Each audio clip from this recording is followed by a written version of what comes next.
नमस्कार, आप देख रहे हैं Gulbarga 4K news HD।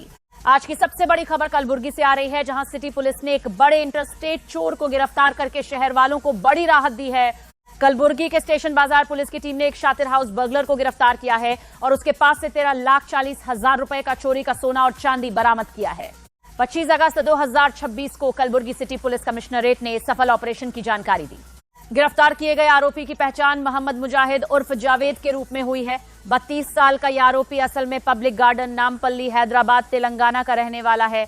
Police की कड़ी पूछताछ के बाद इस आरोपी ने कुल 4 बंद घरों में चोरी के मामले कबूल किए हैं। इनमें से 3 मामले स्टेशन बाजार पुलिस स्टेशन की हद में हुए थे और एक मामला चौक पुलिस स्टेशन का है। अब बात करते हैं बरामद किए गए माल की। पुलिस ने आरोपी के पास से भारी मात्रा में चोरी के आभूषण बरामद किए हैं। 85 ग्राम सोना, जिसकी अनुमानित बाजार कीमत लगभग 12,75,000 रुपए है। 260 ग्राम चांदी, जिसकी कीमत लगभग 65,000 रुपए है। कुल बरामद संपत्ति की कीमत 13,40,000 रुपए है। इस केस की जांच तब तेजी से आगे बढ़ी जब 22 जनवरी 2026 को ओल्ड जीवरगी रोड के रहने वाले शिवराज जी ने स्टेशन बाजार पुलिस स्टेशन में शिकायत दर्ज करवाई थी। जनवरी के महीने में जब उनकी फैमिली बागलकोट गई हुई थी, तब दिन दहाड़े उनके बंद घर का ताला तोड़कर चोरी को अंजाम दिया गया था। उसी केस की छानबीन करते हुए पुलिस इस बड़े इंटरस्टेट चोर तक पहुंची। इस पूरे शानदार ऑपरेशन को Kalaburagi city police commissioner doctor Sharanappa SDIPS और उनके सीनियर अधिकारियों की गाइडेंस में अंजाम दिया गया। स्टेशन बाजार पुलिस स्टेशन के PI JM पाटिल और उनकी टीम की दिन रात की मेहनत से आज ये आरोपी सलाखों के पीछे है और उसको न्यायिक हिरासत में भेज दिया गया है। पुलिस कमिश्नर ने इस बढ़िया काम के लिए पूरी टीम की काफी सराहना की है। तो ये थी कलबुर्गी सिटी पुलिस की एक बड़ी कामयाबी। कलबुर्गी की हर छोटी बड़ी और सच्ची खबर सबसे पहले देखने के लिए जुड़े रहिए गुलबर्गा 4K न्यूज HD के साथ। इस वीडियो को ज्यादा से ज्यादा लाइक करें, शेयर करें और हमारे चैनल को सब्सक्राइब करना न भूलें। मैं मिलती हूँ आपसे अगली अपडेट के साथ। तब तक के लिए जय हिंद, जय कर्नाटक। नमस्कार।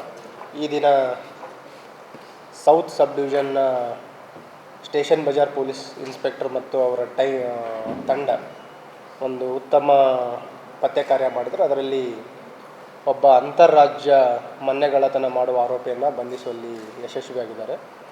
ಅದರಲ್ಲಿ ಈ ವರ್ಷ ಜನವರಿಯಲ್ಲಿ ಒಂದು ಮನೆಗಳ್ಳತನ ಪ್ರಕರಣ ಆಗಿತ್ತು ಓಲ್ಡ್ ಜೇವರ್ಗಿ ರೋಡಲ್ಲಿ.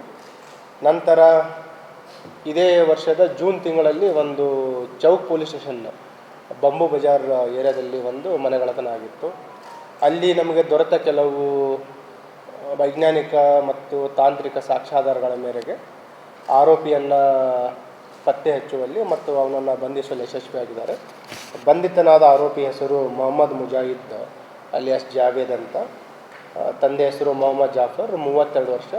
ಬೇಸಿಕಲಿ ಇವನು ಹೈದರಾಬಾದ್ ನಾಂಪಲ್ಲಿ ಏರಿಯಾದವನು. ಅವನನ್ನು ಬಂಧನ ಮಾಡಿ ವಿಚಾರಣೆಗೊಳಪಡಿಸಿದಾಗ ಒಟ್ಟು ಅವನ ಚಲನವಲನಗಳು ಏನೇನು ಮೂಮೆಂಟ್ಸ್ ಆಗಿದೆ ಅದರ ಮೇಲುಗಡೆ ಒಟ್ಟು 4 ಮನೆಗಳ್ಳತನ ಪ್ರಕರಣವನ್ನು ಭೇದಿಸುವಲ್ಲಿ ಯಶಸ್ವಿಯಾಗಿದ್ದಾರೆ. ಅದರಲ್ಲಿ 4ರಲ್ಲಿ 3 ಸ್ಟೇಷನ್ ಬಜಾರಲ್ಲಿ ವರದಿಯಾಗಿರುವಂಥದ್ದು. ಈ ವರ್ಷ 2 ಆಗಿದೆ, ಒಂದು ಸ್ಟೇಷನ್ ಬಜಾರ್ ಮತ್ತು ಚೌಕಲ್ಲಿ. ಕಳೆದ ವರ್ಷ ನವೆಂಬರ್ ತಿಂಗಳಲ್ಲಿ ಸ್ಟೇಷನ್ ಬಜಾರಲ್ಲಿ ವರದಿಯಾಗಿತ್ತು. ಈ ಆರೋಪಿಯ ಹಿನ್ನೆಲೆಯನ್ನು ನಾವು ಚೆಕ್ ಮಾಡಿದಾಗ ಒಟ್ಟು ಇವನ ಮೇಲೆ 6 ಪ್ರಕರಣಗಳಿದ್ದಾವೆ. ಅವನ ಮೇಲೆ ಹೈದರಾಬಾದಲ್ಲಿದೆ, ನೆಕ್ಸ್ಟ್ ಲಾತೂರಲ್ಲಿನೂ ಇದೆ. ಮಹಾರಾಷ್ಟ್ರದಲ್ಲಿ ಒಂದು ಕೊಲೆ ಮತ್ತು ರಾಬರಿ ಪ್ರಕರಣ ಇದೆ. ಆ ಕೊಲೆ ರಾಬರಿ ಪ್ರಕರಣದಲ್ಲಿ ಏನು ಅರೆಸ್ಟ್ ಆಗಿದ್ದ ಅವನು 2019ರಲ್ಲಿ 2019ರಿಂದ ಅಕ್ಟೋಬರ್ 2025ರವರೆಗೆ ಜೈಲಲ್ಲಿದ್ದ ಅವನು. ನಂತರ ಹೊರಗಡೆ ಬಂದ ನಂತರ ಮತ್ತೆ ಒಂದು ಅಪರಾಧ ಮಾಡಿದ್ದಾನೆ. ಇದರಲ್ಲಿ ಸೈಫಾಬಾದಲ್ಲಿ ಒಂದು ರಾಬರಿ ಕೇಸ್ ಮಾಡಿರ್ತಾನೆ. ಅದೇ ಟೈಮಲ್ಲಿ ಅವನು ಇಲ್ಲಿ ಕಲಬುರಗಿಗೆ ಬಂದು ದರ್ಗಾಕ್ಕೆ ಬಂದು ನಂತರ ಇಲ್ಲಿ ಅಪರಾಧ ಮಾಡಿರುವಂಥದ್ದು 2. ಮತ್ತು ಜನವರಿಯಲ್ಲಿ ಒಂದು ಸಲ ಬಂದಿದ್ದಾನೆ ಮತ್ತು ಜೂನಲ್ಲಿನೂ ಕೂಡ ಇಲ್ಲಿ ಅಪರಾಧ ಮಾಡಿದ್ದಾನೆ. ಒಂದು ನಮಗೆ ಚೌಕ್ ಸ್ಟೇಷನಲ್ಲಿ ಒಂದು ಮನೆಯಲ್ಲಿ ಏನು ಅಪರಾಧ ಮಾಡಿ ಹೊರಡೆ ಹೋಗಬೇಕಾದ್ರೆ ಏನು ನಮಗೆ ದೊರೆತ ಒಂದು ವೈಜ್ಞಾನಿಕ ಸಾಕ್ಷಿ ಮತ್ತು ಅವನ ಮೂಮೆಂಟ್ಸ್ಗಳ ಬಗ್ಗೆ ನಮ್ಮ ಟೆಕ್ನಿಕಲ್ ಅನಾಲಿಸಿಸ್ ಮೇಲೆ ಈ ಪ್ರಕರಣಗಳನ್ನು ಪತ್ತೆ ಮಾಡಲಾಗಿದೆ. ಇವನ ಬಂಧನದಿಂದ ಒಟ್ಟು 4 ಪ್ರಕರಣಗಳು ಪತ್ತೆಯಾಗಿದ್ದಾವೆ. ನಿಯರ್ಲಿ 13,42,000 ಅಷ್ಟು ಬೆಲೆ ಬಾಳುವ ಚಿನ್ನ ಮತ್ತು ಬೆಳ್ಳಿ ಆಭರಣಗಳನ್ನು ವಶಪಡಿಸಿಕೊಂಡಿದ್ದಾರೆ. ಅರೌಂಡ್ 85 ಗ್ರಾಮ್ ಗೋಲ್ಡ್ ಆರ್ನಮೆಂಟ್ಸ್ ಇದೆ ಮತ್ತು 260 ಗ್ರಾಮ್ ಅಷ್ಟು ಸಿಲ್ವರ್ ಆರ್ನಮೆಂಟ್ಸ್ ಇದೆ. ಮತ್ತು ಇವನ ಒಂದು ವಿಚಾರಣೆಯಲ್ಲಿ ಇಂಟ್ರೆಸ್ಟಿಂಗ್ ಅಂತಂದರೆ ಬೇಸಿಕಲಿ ಇವನು ಈ ಕ್ಯಾಟ್ರಿಂಗಲ್ಲಿ ಕೆಲಸ ಮಾಡ್ತಾ ಇದ್ದ ಆರಂಭದ ಹಂತದಲ್ಲಿ. ಅವನಿಗೆ ಕ್ಯಾಟ್ರಿಂಗ್ನಿಂದ ಬಿಸ್ನೆಸ್ ಮಾಡಬೇಕಂತ ಒಂದು ಆಸೆ ಬರುತ್ತೆ. ಬಿಸ್ನೆಸ್ ಮಾಡಲಿಕ್ಕೆ ಹಣದ ಅವಶ್ಯಕತೆ ಇರುತ್ತೆ. ಆವಾಗ ಇವನು ಈ ಮನೆಗಳತನ ಮಾಡಲಿಕ್ಕೆ ಸ್ಟಾರ್ಟ್ ಮಾಡ್ತಾನೆ. ನೆಕ್ಸ್ಟ್ ಏನಾಗ್ಬಿಡುತ್ತೆ, ಇದೇ ರೂಢಿಗತ ಮಾಡ್ಕೊತಾನೆ. ರೀಸನ್ ಏನಂತಂದರೆ ಫ್ರೀ ಮೂಮೆಂಟು ಮತ್ತು ಅಪರಾಧ ಮಾಡಿದ ನಂತರ ಈಗೇನು ಬೇಲ್ ಈಸಿಯಾಗಿದೆ. ಏನಪ್ಪ HPTಗಳಲ್ಲಿ ಮಾಡಿದಾಗ ಲೆಸ್ ದ್ಯಾನ್ 7 years ಪನಿಷ್ಮೆಂಟ್ ಇದ್ದರೆ ಈಸಿಯಾಗಿ ಬೇಲ್ ಸಿಗುತ್ತೆ ಅಂತ ಅವನಿಗೆ ಏನು ಒಂದು ಕಾನ್ಫಿಡೆನ್ಸ್ ಬಂದಿದೆ. ಬಿಸ್ನೆಸ್ಸನ್ನು ಬಿಟ್ಟು ಈಗ ಇದೇ ಒಂದು ವೃತ್ತಿಯಲ್ಲಿ ಅವನು ತೊಡಗಿಕೊಂಡಿದ್ದಾನೆ. ಈಗಾಗಲೇ ಅವನನ್ನು ಬಂಧಿಸಿ ನ್ಯಾಯಾಂಗ ಬಂಧನಕ್ಕೆ ಒಳಪಡಿಸಿದ್ದೀವಿ. ಟೋಟಲ್ ಈ 4 ಪ್ರಕರಣಗಳಲ್ಲಿ ಕಳವಾಗಿರುವಂಥ ಗೋಲ್ಡ್ ಕ್ವಾಂಟಿಟಿ ಇರುವಂಥದ್ದು 101 ಗ್ರಾಮ್, ಅದರಲ್ಲಿ 85 ಗ್ರಾಮ್ ಅಷ್ಟು ರಿಕವರಿ ಆಗಿದೆ. ಸಿಲ್ವರ್ ಕಳ್ಳತನ ಆಗಿರೋದು 260 ಗ್ರಾಮ್, ಅದು ಕಂಪ್ಲೀಟ್ ಇಂಟ್ಯಾಕ್ಟ್ ಅಲ್ಲಿ ರಿಕವರಿ ಮಾಡಿದ್ದಾರೆ.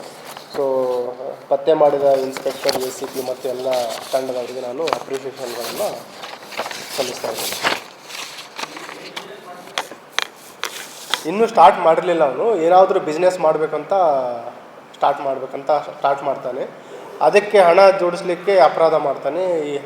ಇದೇ ಬೇಗ ಮತ್ತು ಹೆಚ್ಚಿನ ಎಷ್ಟು ಬೇಕಾದಷ್ಟು ಹಣ ಸಂಪಾದನೆ ಮಾಡ್ಬೋದು ಅಂತ ಇದೇ ವೃತ್ತಿಯಲ್ಲಿ ಅವನು ತೊಡಗಿದ್ದಾನೆ. ಯೂಶಲಿ ಟ್ರೈನಿಗೆ ಬರ್ತಾರೆ, ಬಂದು ಇಲ್ಲಿ ರೆಕ್ಕಿ ಮಾಡುವಂಥದ್ದು, ಅಪರಾಧ ಮಾಡ್ಕೊಂಡು ಹೋಗುವಂಥದ್ದು. ಟೋಟಲ್ 6 ಪ್ರಕರಣ ಇದೆ ಅವನ ಮೇಲೆ.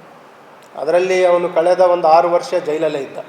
2019ರಲ್ಲಿ ಲಾತೂರಲ್ಲಿ ಒಂದು ಕಡೆ ಶಿವಾಜಿನಗರ ಪೊಲೀಸ್ ಸ್ಟೇಷನ್ ಲಾತೂರಲ್ಲಿ ಅಲ್ಲಿ ದರೋಡೆ ಮಾಡಬೇಕಾದ್ರೆ ರಾಡ್ಲಿಂದ ಹೊಡೆದಿರ್ತಾರೆ, ಡೆತ್ ಆಗಿರುತ್ತೆ. ಆವಾಗ ಅವರು ಬಂಧನ ಆಗಿರುತ್ತಾನೆ. ಈಗ ಅಕ್ವಿಟ್ ಆಗಿದೆ ಲಾಸ್ಟ್ ಅಕ್ಟೋಬರಲ್ಲಿ. ಆವಾಗಲಿಂದ ಹೊರಡೆ ಬಂದ ನಂತರ ಈಗಾಗಲೇ 3 ಪ್ರಕರಣಗಳಲ್ಲಿ ಭಾಗಿಯಾಗಿದ್ದಾನೆ ಅವನು.